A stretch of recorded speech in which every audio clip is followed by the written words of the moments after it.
हाथरस जो मामला है वो कितना गंभीर, कितना संवेदनशील विषय है। और सही बात है कि वहां पर नाकामियों को अगर उसका एक लिस्ट बनाई जाए तो उसमें भाजपा सरकार से लेकर के और जो स्थानीय प्रशासन है वो सब घेरे में आएंगे, इसमें कोई दो राय नहीं है। मगर सबसे बड़ी बात यह है कि हमने जो आज अपना मुद्दा चुना है वो है राम गोपाल यादव का ये बयान। राम गोपाल यादव का बयान एक जगह बेहद वो ठीक नहीं है, मगर दूसरी तरफ हमने ये भी देखा कि अखिलेश यादव की तस्वीरें शेयर कर दी गई बाबा के साथ। हालांकि वो उसका खंडन करते नजर आए और कहा गया कि इस पर जांच हो जाए अगर वो सच है तो। यानी कि मामला इतना संवेदनशील है, उसके बावजूद समाजवादी पार्टी हो या फिर भारतीय जनता पार्टी हो, इस राजनीति पे उतर आई। आपको लगता है संजय गुप्ता जी कितना ये सही है, इस मामले में राजनीति करनी चाहिए? हमारे जो समाजवादी पार्टी से बैठे हुए हैं जी, उनकी लड़के हैं, गलती हो जाती है, ऐसे होता ही रहता है। ऐसे प्रोफेसर रामगोपाल यादव के बयान ये बताते हैं कि विपक्ष की संवेदनशीलता समाप्त हो चुकी है। उनमें इतने बड़े हादसे को लेकर के संवेदना व्यक्त करने के अतिरिक्त ये सब बातें कह करके जो वहां पर इतना बड़ा हादसा हुआ है उनके पीड़ित परिवारों के साथ संवेदना व्यक्त करने के अतिरिक्त ये सब बातें कह करके वो ये बता रहे हैं कि विपक्ष सिर्फ राजनीति करना जानता है। अगर कोई हादसा हो जाए उन्हें सिर्फ राजनीतिक सवाल जवाब करने होते हैं।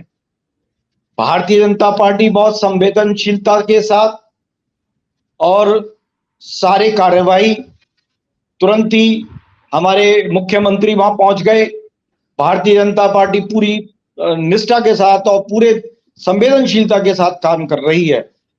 अब जो प्रशासन के लिए प्रशासन अपना काम कर रहा है, जहां गलती है, गलती जितने लोगों के लिए वहां परमिशन ली गई थी उससे ज्यादा लोगों को इकट्ठे करने का काम जो उन्होंने वहां पर किया उसके खिलाफ कार्यवाही की जाएगी और जो जो लोग दोषी होंगे उनके साथ पूरी कार्यवाही करके उनको अपराध जिस संज्ञा में आते होंगे उनके अपराध में के साथ उनके साथ कोताही नहीं बरती जाएगी।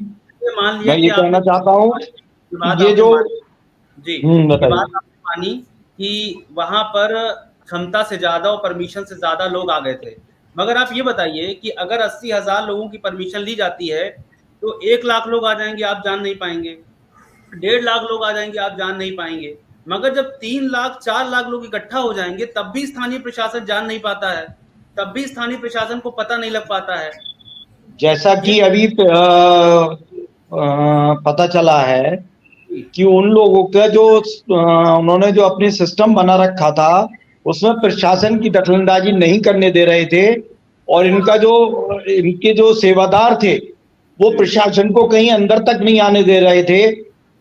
इसके विषय में भी जांच कमेटी बैठा दी गई है और जो भी दोषी होंगे उनके साथ, जो इसमें भी दोषी होंगे उनके साथ कार्रवाई की जाएगी। आप ये गलत बात कह रहे हैं कि मतलब एक जगह पर, एक शहर के अंदर कोई कार्यक्रम कर रहा है, वो क्षमता से ज्यादा लोगों को इकट्ठा कर रहा है और आप कह रहे हैं कि उनके लोग प्रशासन को ही अंदर घुसने नहीं दे रहे थे, तो यानी कि आप प्रशासन को कमजोर मान रहे हैं। आप तो खुद ही सवाल उठा रहे हैं अपनी सरकार पर। उनकी जो व्यवस्था थी वो अपनी व्यवस्था अपने आप संभाल रहे थे।